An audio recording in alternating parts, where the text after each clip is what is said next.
Hola, ¿qué tal? Mi nombre es Eric Servín, pastor de Horizonte, Ciudad de México, y nos da muchísimo gusto que estés con nosotros en esta reunión de domingo. Gracias a Dios que podemos estar utilizando estas tecnologías para poder conectarnos, y quiero que recibas la más cordial bienvenida en esta mañana, en el día de hoy, en donde vamos a estar viendo la continuidad de estos distintivos que hemos abrazado como Horizonte Ciudad de México, los distintivos de Calvary Chapel. Estos es como el tronco común, por así decirlo, de dónde venimos, y ese es el propósito, que tengas claro de dónde venimos, cuál fue nuestra historia y qué es lo que nos distingue de otras iglesias, que por qué hacemos lo que hacemos, y también que tenemos un énfasis en la gracia, en Cristo Jesús, y en la forma en cómo la Biblia nos ha llamado a servirle y gobernar a la iglesia. Servir liderando, servir amando, servir a la iglesia que es de Jesucristo. Así que espero que este también sea una sesión, la sesión número 3, de mucha bendición para tu alma. ¿Estás listo? Vamos a orar. Padre, muchísimas gracias porque podemos estar reunidos en esta mañana. Mi corazón se llena de gozo el saber que podemos reunirnos, y también que podemos utilizar todas estas cuestiones tecnológicas. Pero Señor, te ruego por aquel que todavía está en una condición ahí en su casa, en donde no puede salir y en donde su corazón necesita ser sanado. Mi Señor, te ruego por todos aquellos que aún están teniendo por problemas de salud, que no somos ajenos y no nos hacemos de la vista gorda, Señor, sino que confiamos en tu poderosa mano de que tú puedes traer sanidad a nuestra alma, a nuestro corazón primeramente, y también a nuestro cuerpo. Señor, que tu gracia, tu misericordia sobreabunden el día de hoy con la vida de mi hermano que está del otro lado de la pantalla, o con aquel que lo está viendo por primera vez. Señor, utiliza estas plataformas para la extensión de tu reino, Señor. En el nombre de Jesús. Amén.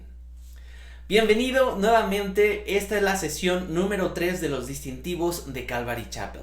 Vamos a ver el día de hoy dos temas súper sencillos pero bien prácticos para tu vida el día de hoy. El tema que vamos a ver primero es gracia sobre gracia, y el segundo tema es la prioridad de la palabra. Vamos a entrar ya en materia, abriendo o prendiendo nuestras Biblias en Hebreos capítulo 13 versículo 9. Hebreos capítulo 13 versículo 9 dice de la siguiente manera este versículo. Recuerda que estamos utilizando la Nueva Traducción Viviente. Así que no se dejen cautivar por ideas nuevas y extrañas. Su fortaleza espiritual proviene de la gracia de Dios. Hebreos 13:9. Me encanta poder empezar con este versículo. Nuestra fortaleza no proviene de nuevas enseñanzas o nuevas formas. Nuestra fortaleza, la Biblia dice que proviene de la gracia de Dios. Proviene de la gracia espiritual que el Señor Jesucristo ganó en aquella cruz del Calvario a favor de aquellos que han decidido convertirse de sus malos caminos a los caminos de Jesucristo. El verdadero camino, que es Jesucristo, el único que salva, el único que puede transformar nuestro corazón. Entonces, este versículo dice: no se dejen cautivar entonces por ideas nuevas. Dice por ahí un viejo dicho que lo que es nuevo no es bíblico y lo que es bíblico no es nuevo. Eso al principio me tardé un poquito de entender, pero hoy que puedo tener ya algunos años en el ministerio, en el ministerio pastoral, puedo darme cuenta de que este versículo de no se dejen deslumbrar por nuevas ideas o cosas extrañas es verdad, porque las cosas pueden ser muy efímeras y pueden ser populares hoy y lo dejan de ser mañana. Nuestra fortaleza entonces espiritual, y especifico, la Biblia es un libro espiritual. Nuestra fortaleza espiritual proviene de la gracia de Dios. Amén, y amén a esto. Esto es maravilloso, esto es fascinante. Checa lo que es nuestra postura respecto a este versículo. Dice el autor Chuck Smith: respecto a la gracia de Dios, Calvary Chapel tiene una posición definida. Nosotros reconocemos que sin la gracia de Dios, ninguno de nosotros tendría una oportunidad. Claro que sí. Necesitamos la gracia de Dios en nuestras vidas. La necesitamos diariamente. Somos salvos por ella y la experimentamos en forma personal. Pero también permanecemos en la gracia. Creemos en el amor y la gracia que buscan restaurar a la persona que ha caído. Esto es importante. Esto es lo que Calvary Chapel ha abrazado y que Horizonte Ciudad de México también ha abrazado respecto a la gracia y respecto al amor. Es algo en donde ni yo siquiera estaríamos puestos aquí de pie. Mi querido hermano, mi amigo, si no fuera por la gracia de Dios, como Efesios capítulo 2, versículo 8 al 10 lo menciona, que porque por gracia fuimos salvos, no estaríamos en el lugar en el que estamos. Por la gracia de Dios somos lo que somos. Por lo tanto, la gracia, este regalo inmerecido, algo que no merezco, pero aún así me están dando de parte de Dios, mi espíritu lo necesita recordar. Tu alma necesita recordar que la gracia de Dios es vital para el creyente y vital para cualquier individuo, para cualquier ser humano. La gracia de Dios es este regalo que no mereces. Este regalo que de repente cayó así, literal caído del cielo, o bueno, que vino del cielo, provino del cielo, y que nosotros podemos disfrutar todos los días, con mi familia, mientras caminamos en el jardín, mientras miramos el cielo azul, mientras podemos respirar, e incluso en nuestro valle de sombra de muerte, la gracia de Dios será nuestra fortaleza. Esto es algo que debemos recordar todo el tiempo. Continúa el autor mencionando en su libro de los distintivos que hemos tomado una fuerte posición respecto a la gracia. Creemos que la Biblia enseña que Dios es benevolente. Esto quiere decir que es bueno, bondadoso. Por eso me encanta decir nuestro buen Rey soberano, buen soberano Dios. Es benevolente. Tú sabes, si has estado en una cuestión de enfermedad o una cuestión con una persona en donde le han diagnosticado algo maligno, entonces todo cambia, la atmósfera cambia. Pero cuando es benigno, entonces también tiene un sentido de ver la vida diferente. Con esto quiero decir que Dios es benevolente todo el tiempo. Dios es bueno todo el tiempo, ¿sí? Y es una de sus principales características en su trato con el hombre. Si Él no fuera un Dios de gracia, ninguno de nosotros hubiera tenido una oportunidad de salvación. Si Dios no fuera un Dios de gracia, ninguno de nosotros tendría una oportunidad para la salvación, para ser nuevo, para disfrutar del Espíritu Santo, su consuelo, su palabra, sus promesas, su fortaleza, disfrutar y ser consciente de sus atributos. Dios por naturaleza también irradia gracia.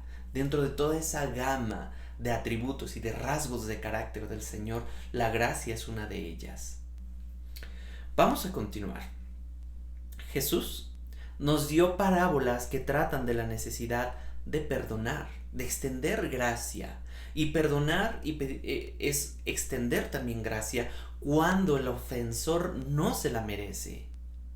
¿Has estado en un caso o en tu casa cuando alguno de tu hermano, tu hermana, tu papá o tu mamá o cualquier otro primo o amigo o alguien del trabajo te ha ofendido y te choca cuando, bueno, te digo te choca porque a mí en un momento no entendía y también me chocaba?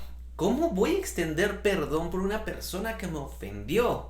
¿Cómo voy a perdonar cuando alguien me debe moralmente una disculpa, un perdón? ¿Por qué yo voy a otorgar el perdón? Antes él debería de venir, ¿no? Es que no, pastor, usted no lo conoce. Pastor, usted no la conoce lo que me dijo. Usted no sabe lo que ha hecho o ha pensado o ha visto. Usted no sabe lo que guarda en su corazón.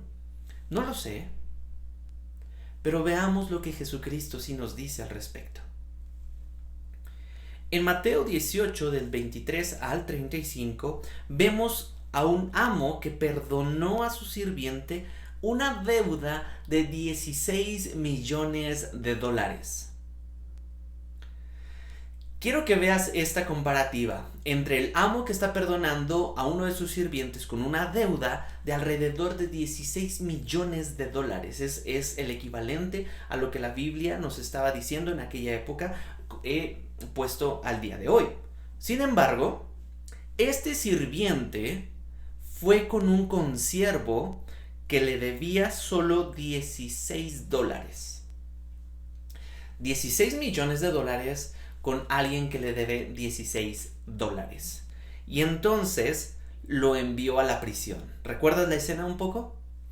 El amo llegó luego al primer sirviente, llamó luego al primer sirviente y le preguntó: ¿cuánto me debías? Vamos a hacer cuentas. ¿Cuánto era lo que yo te perdoné?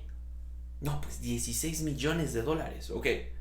¿Cómo es entonces que he oído que tú has enviado a este consiervo a prisión por su deuda de 16 dólares? Él lo entregó, él lo entregó a los verdugos, lo reprendió y ordenó que fuera puesto en prisión hasta que pague todo lo que él debía. Si se nos ha perdonado tanto, ¿sí? Si se nos ha perdonado tanto, sin duda deberíamos perdonar. Es una excelente enseñanza de nuestro Señor Jesucristo. Cómo está dando en esta parábola, en donde Él nos ha perdonado más de 16 millones, en el banco celestial del Señor, en donde nuestra deuda es infinita. Y alguien sumamente rico necesita pagar esa deuda por nosotros. Y ese fue Jesucristo. Ese fue Dios mismo mandando a Jesucristo en pago por nosotros. En propiciación por tu deuda, por tus pecados, por tu maldad y mi maldad.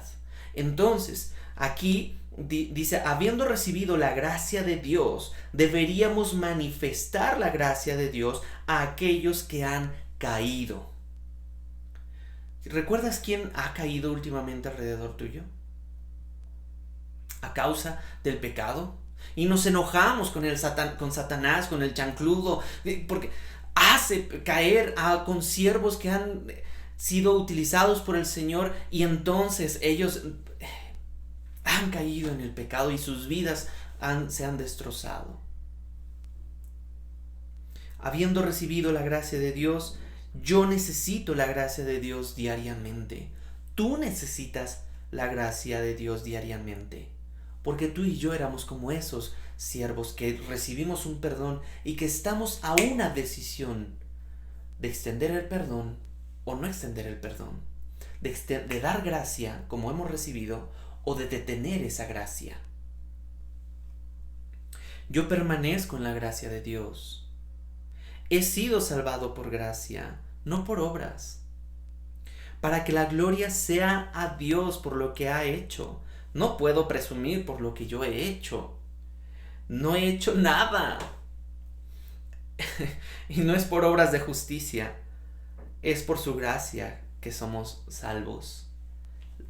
Por eso, abrazar la gracia de Dios es algo que nos debe distinguir en esta iglesia, Horizonte Ciudad de México. Es algo que te tiene que distinguir a ti si formas parte de este redil, de este rebaño, de este porción de cuerpo de Cristo aquí en la Ciudad de México.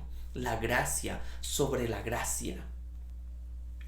Me gusta cuidar, dice el autor, desarrollar, remodelar y reconstruir vidas que han sido un verdadero desastre, dice Chuck Smith cuando estaba en vida. ¿Por qué? Porque miren a la mayor parte de los pastores de Calvary Chapel. Sus vidas eran una verdadera ruina. ¿Te acuerdas de la historia de Mike McIntosh?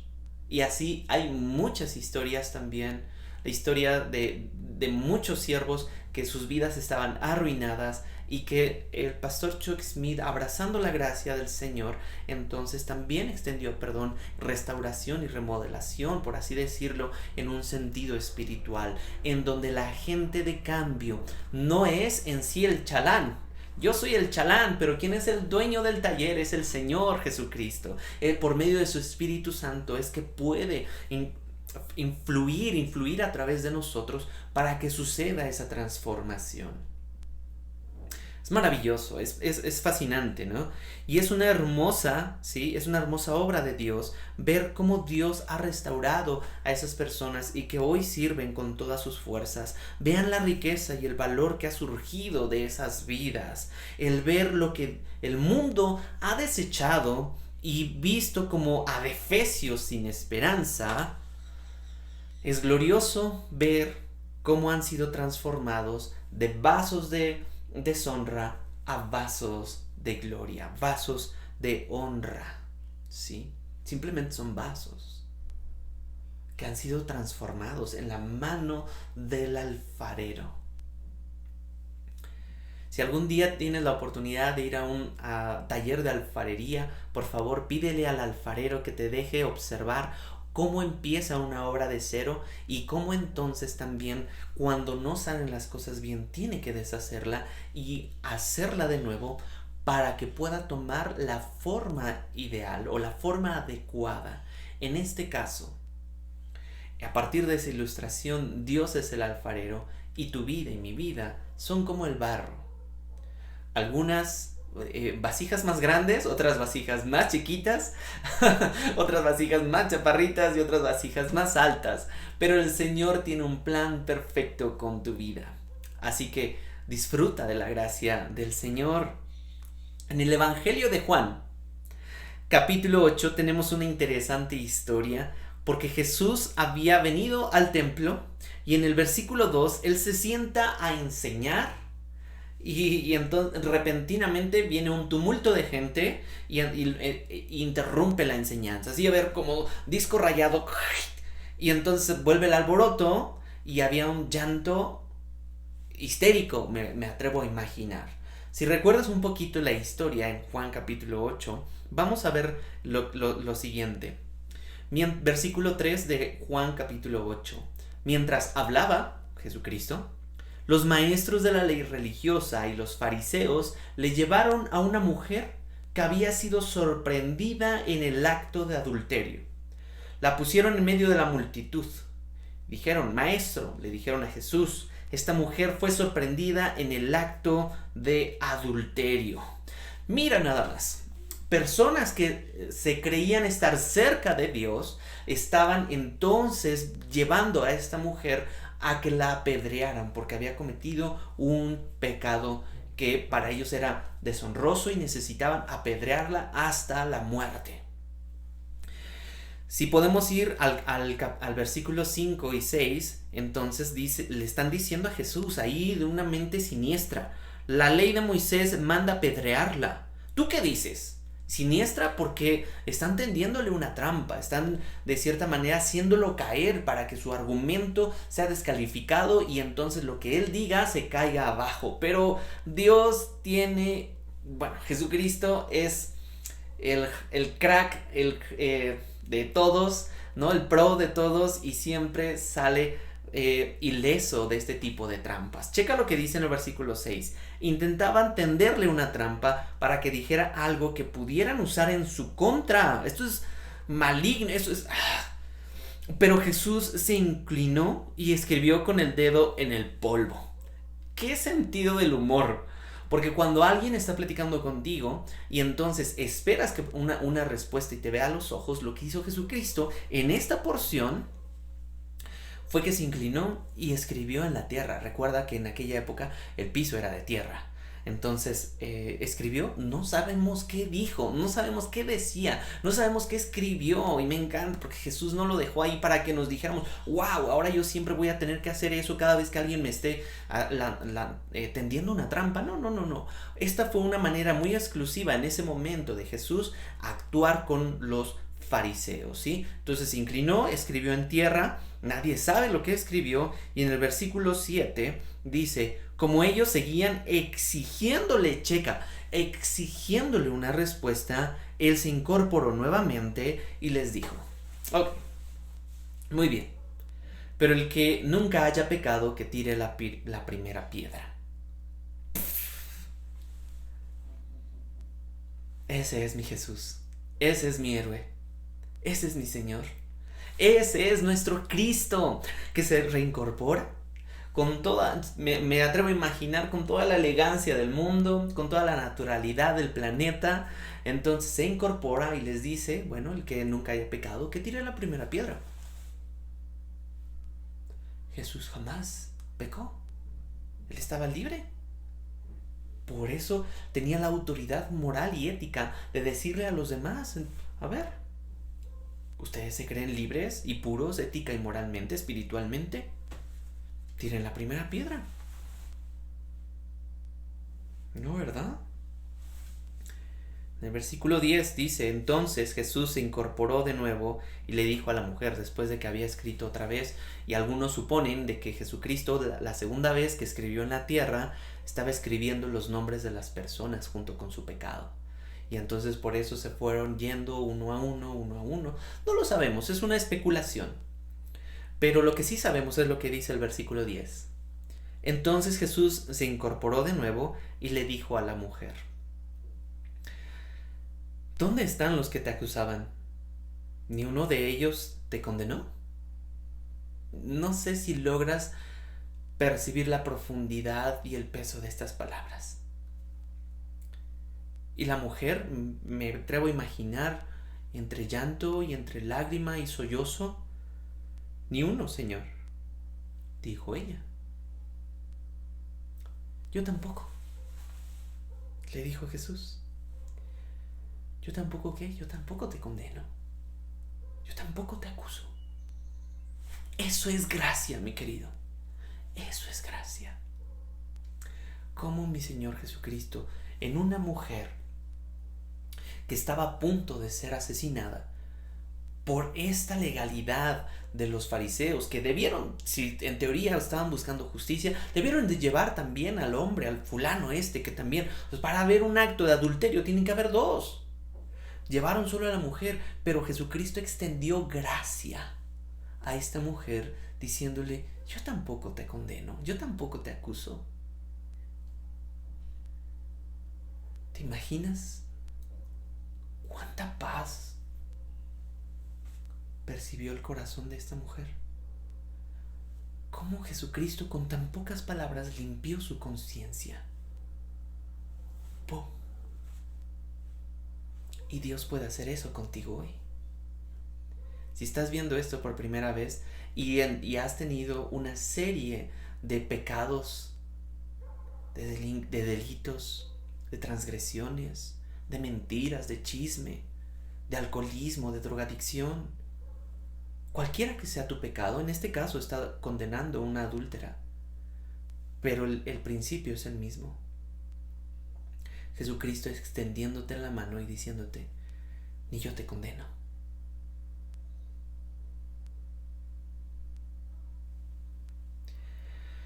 Yo tampoco te acuso. Y Jesús le dijo, vete y no peques más. Para que haya una restauración tiene que haber un arrepentimiento. Para que suceda una transformación real, debe de haber un arrepentimiento real. Para que el arrepentimiento suceda, entonces tienes que dejar tus caminos. Pastores, que no puedo dejar de fumar. Pastores, que no puedo dejar de beber alcohol. Pastores, que no puedo dejar de ver pornografía. Pastores, que no puedo dejar de mentir, de guardar rencor, de generar chisme, de generar contiendas. Pastores, que no puedo dejar de cometer ese pecado. Arrepiéntete con todo el corazón, porque hay gracia. Dios es rico en misericordia para detener el castigo que te mereces y extenderte la salvación y decirte, no peques más. Por medio del poder del Espíritu Santo puedes dejar ese pecado que te asedia. Puedes ser libre. ¿Te gusta esta vida? ¿Te gusta esa vida que Jesucristo promete? Puede ser una realidad en tu vida hoy. Puede ser una realidad en tu vida hoy. Puede que hoy haya sido esta mujer adúltera, o el hombre que huyó y se escondió detrás de sus amigos, pero que a fin de cuentas cometió el pecado. Cuando hay un accidente de tránsito serio y hay carros chocados, cuerpos de personas golpeadas, cortadas, sangrando, tiradas en la calle, hay dos tipos de vehículos de emergencia que arriban a la escena. Si tú has presenciado o has visto en las noticias o en las películas o en lo que sea, este tipo de choques o este tipo de sucesos e incidentes automovilísticos, hay dos tipos de personas que llegan a la escena. Los primeros son los policías, y las policías están encargados de despejar el área, de revisar cuál fue el ángulo de las llantas en donde se derraparon, ¿sí? De controlar el tráfico, ¿sí? De tomar apuntes, de mirar y observar cómo quedaron los carros, e incluso miden las marcas en el asfalto y entrevistan a los involucrados, a los testigos. ¿Qué pasó? ¿Ustedes qué vieron? ¿Quién iba más rápido? ¿Quién tuvo la culpa? ¿Quién violó la ley de tránsito? Su trabajo y su preocupación se encuentran en quién violó la ley, quién tuvo una transgresión, quién es culpable de esta tragedia. Su objetivo principal es determinar qué leyes fueron violadas y de quién es la culpa de lo ocurrido. Esa es su chamba. No es que están bien, me caen mal los policías, y esos tamarindos, bueno, ya no son tamarindos, ¿verdad? Bueno, esos policías, me caen mal. Solo están haciendo su trabajo, bro. Esa es su chamba. Hay otras tipo de personas que llegan también cuando hay un choque, y esos son los paramédicos, ¿sí? Y su trabajo es ayudar a las personas que están heridas, controlar su corazón, ponerles vendas si es necesario, ver si tienen huesos rotos, ponerlos en una camilla y subirlos a la ambulancia. ¿Sí? No están pensando quién tuvo la culpa, los paramédicos. Allí están para ayudar a quienes se encuentren heridos. Esa es su chamba. No es que, qué buena onda, ahora los paramédicos sí me caen bien. Ese es su trabajo. Eso es lo que a ellos les corresponde hacer. Ellos no ven culpables, simplemente ven a quién podemos estar ayudando, quién sufrió heridas, a quién podemos sanar. A quién podemos sanar, a quién podemos restaurar. ¿Sí? Y en Juan 8:11 es algo muy similar a lo que este tipo de dos personas junto con la parábola que Jesús, con la historia que Jesús había tenido con esta mujer y los fariseos. Aquí habían arribado los fariseos como policías. Esta mujer violó la ley de Moisés. Hay que apedrearla. Esa es la condena, ¿sí? Pero estaba el paramédico por excelencia, Jesucristo. Ey, tranquilos. Esta mujer necesita ser sanada más allá de su adulterio. Ella necesita tener una sanidad del corazón, una justificación de su culpa. Y solamente Jesucristo puede otorgar ese perdón y puede otorgar que esté absueltos sus delitos por medio de la vida de Jesús. Por eso Jesús estaba interesado en ministrar, ayudar, reconstruir la vida de esta mujer adúltera y no condenarla. Juan 8:11 dice: yo tampoco, le dijo Jesús, vete y no peques más. Eso es gracia. No se lo merecía, pero Jesucristo le otorgó el perdón y la oportunidad de arrepentirse. Su deseo era de que vuelva otra vez al buen camino. ¿Sí? Juan nos dice que la ley vino por Moisés, pero la gracia y la verdad vinieron por Jesucristo. Ha sido nuestro gozo y privilegio haber podido restaurar a muchos que fueron condenados por la ley. Yo creo que antes de la restauración debe de haber un verdadero arrepentimiento. Creo que la intención de la ley era la de ser un maestro para atraer a gente a Cristo. Aquellos que no han venido al arrepentimiento necesitan la ley. Por lo tanto, la ley tiene su lugar. Jesucristo mismo lo dijo. Yo no he venido a abolir o a quitar o eliminar la ley, sino para que tenga su lugar. ¿Sí? Es santa, es justa y es buena si se usa lícitamente, o sea, correctamente, en el momento adecuado, para que el pecador pueda ver cómo ha pecado en contra del Señor y la gracia entonces pueda tener sentido a su vida el día de hoy. Pero pienso que a veces nos vamos más allá y queremos imponer las penalidades de la ley después que ha habido un arrepentimiento. Eso hay que tener mucho cuidado. La gracia tiene su riesgo. La gracia tiene su riesgo, pero yo no puedo ver el corazón de las personas si se arrepienten genuinamente o no. Eso solamente el Señor lo puede saber, ¿sí? Por eso como humano, por eso en Calvary Chapel también existe esta mención del riesgo. Yo puedo equivocarme al perdonar y mostrar gracia a ciertas personas. Quizás su arrepentimiento no es genuino y tal vez tengan tal vez tengan una involucramiento con el pecado y estén ahí y tal vez causen más daño. No soy perfecto, dice Chuck Smith.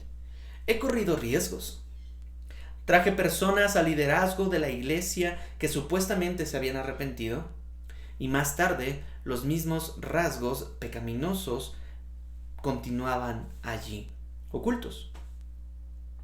Me he equivocado y probablemente cometeré errores en el futuro. Pero termino este tema.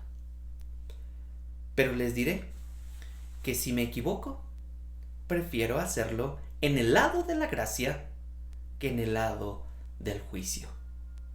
Repito esta última porción para terminar este primer punto, gracia sobre gracia. Les diré que si me equivoco, prefiero hacerlo en el lado de la gracia que en el lado del juicio. ¿De qué lado quieres equivocarte tú? Porque tarde o temprano nos equivocaremos. Nuestra postura en esta iglesia es: nos equivocaremos del lado de la gracia, extendiendo perdón, extendiendo misericordia, gracia sobre gracia. Ese es mi Jesucristo. Vamos a continuar, pero para eso te pido que te relajes un poquito, te puedas estirar un poquito, respirar. Y vamos a continuar el segundo punto. El segundo punto es tan interesante como este que acabo de terminar. Y el segundo punto se llama la prioridad de la palabra. Pero tómate tu tiempo, relájate, si puedes pararte y ponerte de pie para que puedas estirar las piernas y poder continuar. ¿Estás listo? Ok, vamos a continuar. La prioridad de la palabra es el segundo punto que quiero decir el día de hoy respecto a los distintivos de Calvary Chapel. ¿Sí? Primera de Timoteo 4:13 dice lo siguiente: hasta que yo llegue, dice Pablo, está hablando Pablo aquí a Timoteo, hasta que yo llegue, dedícate a leer las escrituras a la iglesia y a animar y a enseñarles a los creyentes. Pablo le está diciendo esto a un pastor joven que era Timoteo, y Timoteo era el pastor de la iglesia en Éfeso, y Éfeso era una ciudad bastante idólatra. Entonces Pablo, recuerda, no había WhatsApp, no había Messenger, no había Instagram, no había incluso aviones ni cosas por el estilo. Tenían que programar con anticipación sus viajes, y en ese momento Pablo no estaba cerca de Timoteo y le mandaba cartas, ¿sí? Cartas escritas con tu puño y letra. Espero que no olvides también escribir y una correcta ortografía y una buena pues que no se te olvide escribir, pues. El asunto donde voy es de que Pablo le estaba diciendo a Timoteo: mientras yo voy contigo, mi querido hermanito en la fe, mi querido hijo en la fe, Timoteo, ocúpate de estas cosas, ¿sí? Dedícate a leer las escrituras, o sea, la Biblia. Acuérdate que en ese momento toda la Biblia o el Antiguo Testamento todavía no había cerrado, o no tenían en sus manos el Nuevo Testamento. Tenían el Antiguo Testamento y eran lo que ellos se referían en cuanto a las escrituras. tú y yo en el siglo XXI ya podemos ver todo el canon cerrado y entonces entender que las escrituras es desde el Génesis hasta el Apocalipsis. Esas son las escrituras que Pablo le está diciendo. Lee tu Biblia, checa tu Biblia, por favor, checa tu Biblia. ¿Hace cuánto que terminaste de leer un capítulo o un libro completo de la Biblia? Pero muy bueno leyendo tus WhatsApps y tus notificaciones y todo eso, ¿verdad? Aquí Pablo nos está dando una instrucción: dedícate a leer las escrituras. ¿A quién? A la iglesia. Y anima y enséñales a los creyentes. La palabra de animar es una cuestión que se relaciona más con una exhortación, con una cuestión de estímulo, ¿sí? Estimula a la iglesia a buenas obras, estimula a la iglesia a amar a Cristo, ¿sí? Y a la enseñanza y a la oración, a la lectura, ¿sí? Es lo que el Pablo le está diciendo. Lee las escrituras a la iglesia, anima y enséñale a los creyentes. Hechos 20:27 es también importante mencionar porque Pablo lo está diciendo antes de escribir la carta a Timoteo, y le estaba diciendo en Hechos 20:27 lo siguiente a las personas de su alrededor. Dice, esto estaba sucediendo en el área costera de Éfeso, ¿sí? En el mar Egeo, en Mileto. Porque no me eché para atrás a la hora de declarar todo lo que Dios quiere que ustedes sepan. Hechos 20:27. Pablo le estaba diciendo que no me he echado para atrás, no me he rehusado a predicarles a ustedes todo el mensaje de Dios, todo el consejo de Dios para que ustedes lo sepan, ¿sí? Y ahora, en las iglesias Calvary Chapel, ¿cómo puede ser posible que una persona asegure que ha declarado todo el consejo de Dios, toda la Biblia? ¿Sí? Es una buena pregunta, Aquí Chuck Smith está contestando o está dando esta respuesta. La única manera en que una persona pueda hacer esta declaración a su congregación es llevando a su congregación a través de toda la Biblia. Así de sencillo. Es fácil y sin más secretos. No hay misterios. Llevando a la congregación a través de toda la Biblia.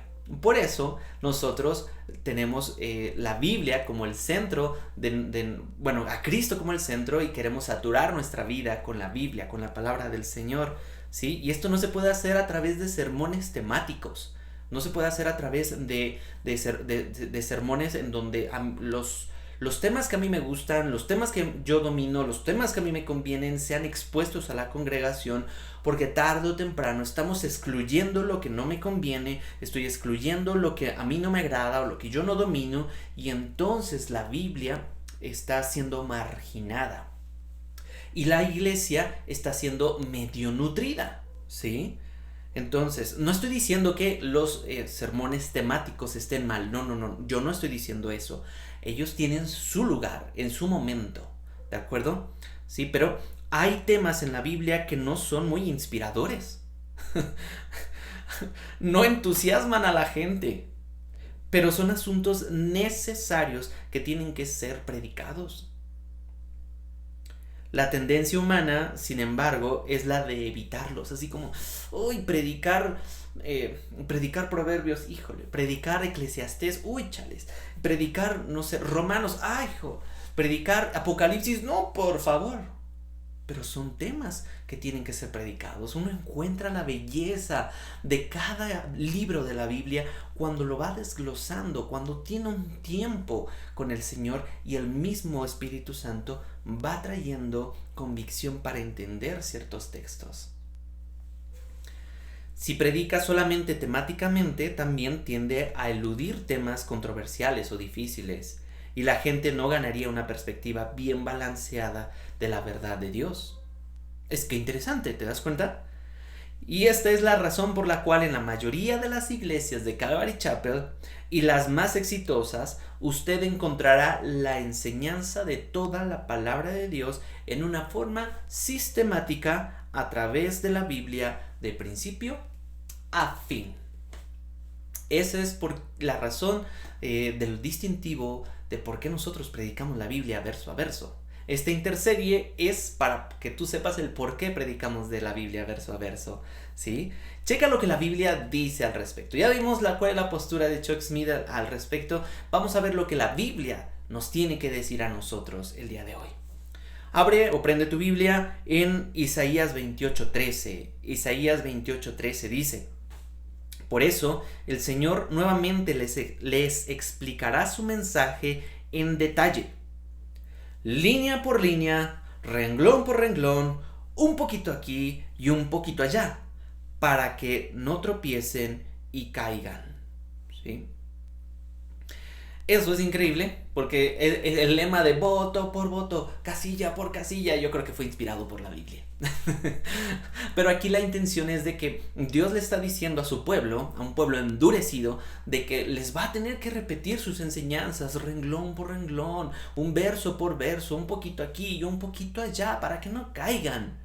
Y entonces el pueblo, como cualquier otro ser humano, está diciendo: chale, ¿ya a poco nos van a enseñar otra vez lo mismo? Si eso ya lo vi en la escuelita dominical, ¿no?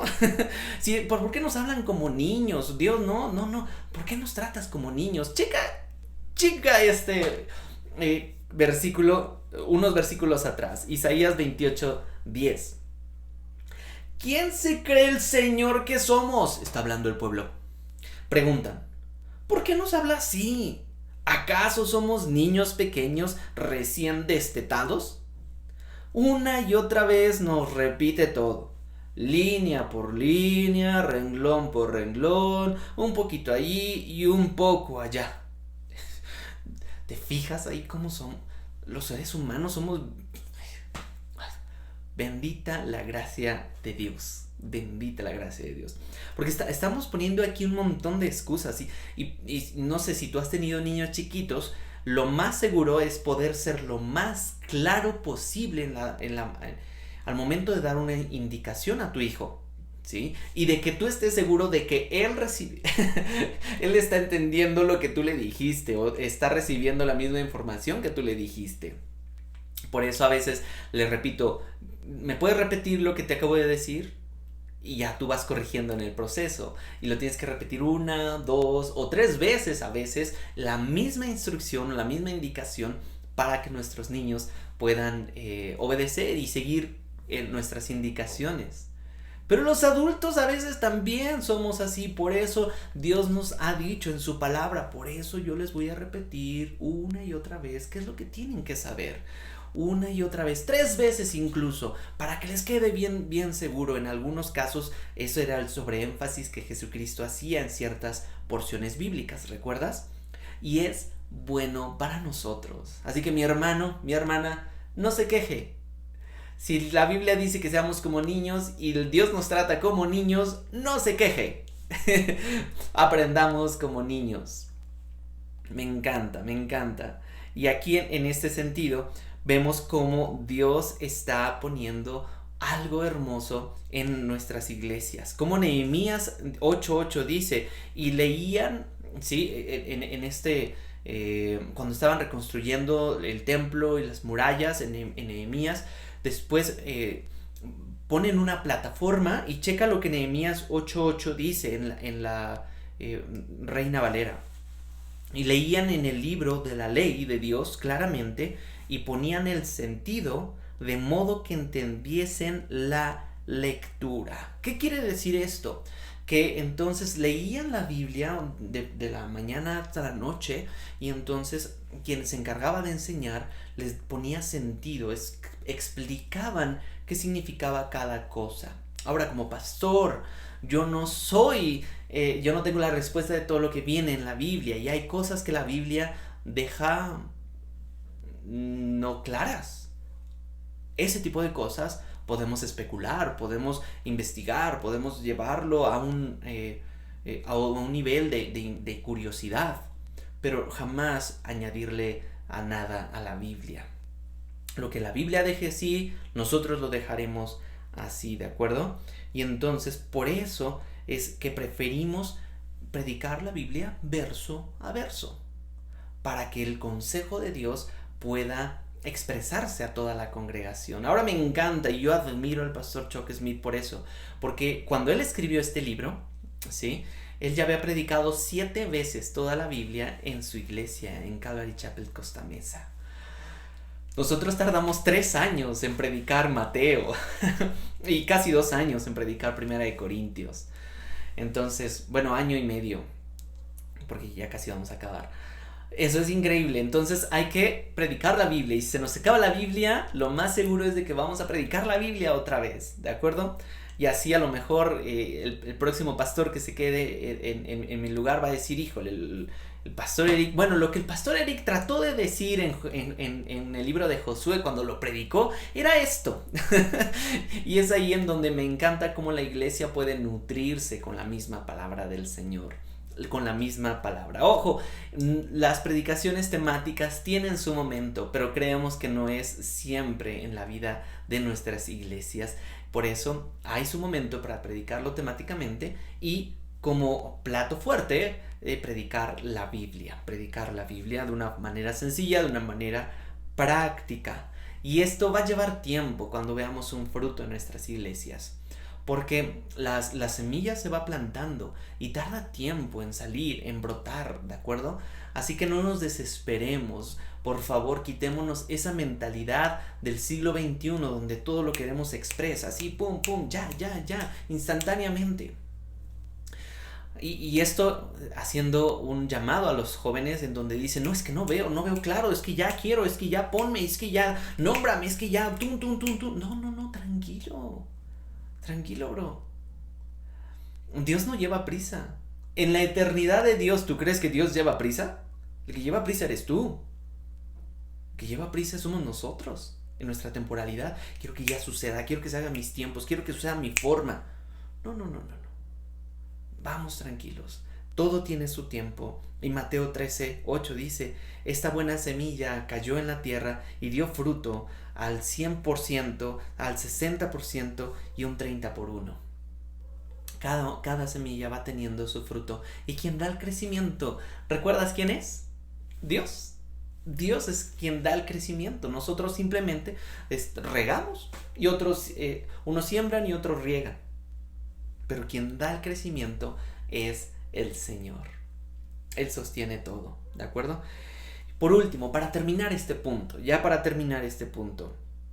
hemos visto cómo también en Daniel o en la Biblia nos enseña que Dios tiene poder por sobre todo en todos nosotros. Quiero leerte esta porción en Daniel 12:3 en la Reina Valera. Me gusta cómo la Reina Valera expresa este punto, este versículo en específico. Dice Daniel 12:3: los entendidos resplandecerán como el resplandor del firmamento, y los que enseñan la justicia a la multitud, como las estrellas a perpetua eternidad. ¿Qué quiere decir esto? Te lo explico. Imagina cuando fue, o recuerdas cuando fue el Año Nuevo, no sé si en tus zonas logró verse que habían muchos fuegos pirotécnicos y habían muchas luces y cohetes y ¿no? Y tronaban y era muy bonito, era todo un espectáculo. Esas luces artificiales, esos fuegos artificiales son efímeros, duran unos cuantos segundos y después desaparecen. Aquí está diciendo que los entendidos resplandecerán como el resplandor del firmamento, ¿no? Aquí, y los que enseñan la justicia a la multitud, a aquellos que enseñan la palabra del Señor, aquellos que enseñan cómo vivir en justicia, no vivir en tus fuerzas, sino en vivir basado en la vida de Cristo, porque Él es el único justo, ¿sí? Entonces serán como las estrellas en la eternidad. Y las estrellas ahí están. No me voy a meter en datos astronómicos, hoy no es el momento, pero las estrellas ahí están con su luz resplandeciente. Tampoco estoy diciendo que los muertos sean estrellas, ¿no? Como en la película de Timón y Pumba, del Rey León. No estoy diciendo eso, que nuestros ancestros son eso, por lo menos la Biblia no lo dice, pero sí está haciendo como una ilustración de que aquellos resplandecerán perpetuamente, a los aquellos que enseñan, y no como aquellos que simplemente por la emoción o por la sensación de poder enseñar cosas súper relevantes y que todas tengan las cosas así como, es que esto es el tema de hoy, el tópico de hoy, siglo XXI. Bueno, el pastor Chuck Smith dice, esa es la manera en que son muchos ministerios. Solamente un gran destello de luz y después se acaba. ¡Puf! Usted tiene que determinar en qué cielo quiere brillar. ¿Quiere brillar como una estrella en la eternidad? ¿O quiere ser como un cohete con un resplandor repentino, apareciendo en la escena dramáticamente, con luces y todo el show, pero sin poder para permanecer? Esto fue el tema de la prioridad de la palabra. Entre tanto que voy, ocúpate, ¿sí? Hasta que yo llegue, dedícate a leer las escrituras a la iglesia y a animar y a enseñarles a los creyentes. Este fue el tema número 2 de nuestra charla del día de hoy, de nuestra predicación. Repito los puntos que vimos: gracia sobre gracia y la prioridad de la palabra. ¿Sí? Espero que haya sido de mucha bendición y espero que hayas tenido claro qué es lo que nosotros creemos como iglesia aquí en Horizonte Ciudad de México y cómo hemos abrazado también estos dos distintivos dentro de los que ya hemos platicado semanas anteriores. Y si tienes más dudas, comentarios, por favor, déjanoslo saber y permíteme orar por ti, permíteme orar para ponernos en las manos del Señor. Padre, muchísimas gracias porque hasta el día de hoy tú sigues sosteniendo, tus hombros siguen sosteniendo tu iglesia, Señor. Y tu gracia es la que nos llena de gozo en el corazón para poder seguir predicando esta buena noticia. Y como tu palabra nos da la orientación para poder vivir esta vida a través de tu filtro, el filtro del Evangelio, Señor. Ayúdanos, porque sin tu gracia perecemos. Ayúdanos, Señor, a poder leer la Escritura, a poder animar a exhortar y a poder estar ahí con los débiles, a fortalecer por medio de tu consejo. Señor, bendice este tiempo, bendice a cada familia aquí representada, Señor, y te ruego que los bendigas en el nombre de Jesús y que sea tu Espíritu Santo no tan solo alrededor de ellos, no tan solo adentro de ellos llenándolos, sino que te pido que rebose tu Espíritu Santo en cada miembro de nuestra iglesia, Señor, para gloria de tu nombre, en el nombre de Jesús. Amén. Muchas gracias por habernos acompañado. Esto fue la enseñanza de los distintivos de Calvary Chapel, sesión número 3, y muchísimas gracias. Nos vemos la próxima semana y que Dios te bendiga. Gracias.